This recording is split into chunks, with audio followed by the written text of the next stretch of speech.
লোহার খাঁচায় বন্দি দুধের ৩ সন্তান। সার্কাসের বানরদের মতো বুকের ধন খাঁচায় নিয়ে পিচঢালা পথে বেরিয়েছেন অসহায় এক মা। আমার 4টা বাচ্চা নিয়ে আমার খুবই সমস্যা, খুবই অসহায় মানুষ। আমার জায়গা জমি ঘর বাড়ি কিছুই নাই। একটি সন্তান বিক্রি করে 2 বিঘা জমি আর ৫ লাখ টাকার প্রস্তাব পেয়েছিলেন।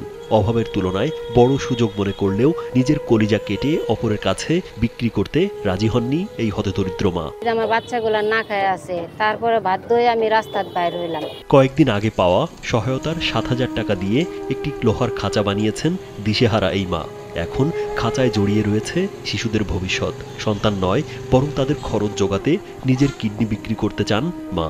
আমি 4 দিন ধরে না খাইয়াছিলাম, বাড়ি ভাড়া দিতে পারতাছিলাম না। তো বাড়ি হলি চাপ দিছিল, ওই টেনশনে রাত্রে আমি বাচ্চাগুলারে ঘুম পাড়ায় রাইখা ঘরে তালা লাগায় রাইখা আমি মেডিকেল গেছিলাম আমার কিডনি বিক্রি করার জন্য।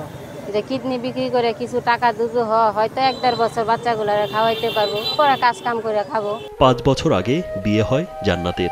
1 বছর পর কোল জুড়ে আসে মেয়ে সন্তান। পরের বছর একসঙ্গে আরো 3 সন্তান।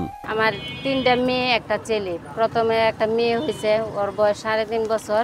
3টা বাচ্চা হয়েছে জমক্স, ওদের বয়স 13 মাস পড়ছে। 4 সন্তান রেখে আরেকটি বিয়ে করে ছেড়ে চলে যান স্বামী। নিরুপায় হয়ে পড়েন জান্নাত। শুরু হয় সংগ্রামী জীবন। আমার স্বামীটাও মনে করেন যে থাকিয়াও নাই, সে 4টা বাচ্চা হয়েছে দেখে সে মাঝে মাঝে পালান দেয়। আমার বর্তমানে কেউ নাই, অসহায়, আমার ঘর বাড়িও নাই। ঠাকুরগাঁও সদর উপজেলার বদেশ্বরী সরকারি আশ্রয়নের ঘরে থাকতেন জান্নাত আক্তার। স্বামী চলে যাওয়ায় হারিয়ে ফেলেছেন কুলকিনারা। প্রায় অসুস্থ হয়ে পড়ে শিশুরা। বাধ্য হয়ে চলে আসেন শহরের পরিষদ পাড়ায়। আশ্রয় নেন ভাড়া বাড়িতে।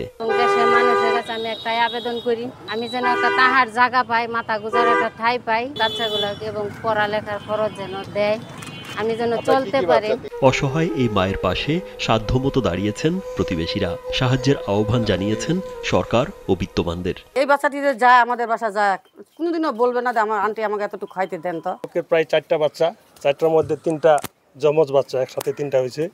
এদের অর্থনৈতিক প্রচুর সমস্যা। এই বাচ্চাগুলোর জন্য আমি মনে করি একটা সাহায্যের দরকার। সরকার সংস্থা বা আমরা যারা প্রতিবেশী আছি সকলকে সহযোগিতা করা উচিত। সরকারের যদি দয়া হয়ে থাকে, যদি কিছু হেল্প করে তাহলে খুবই ভালো হয়।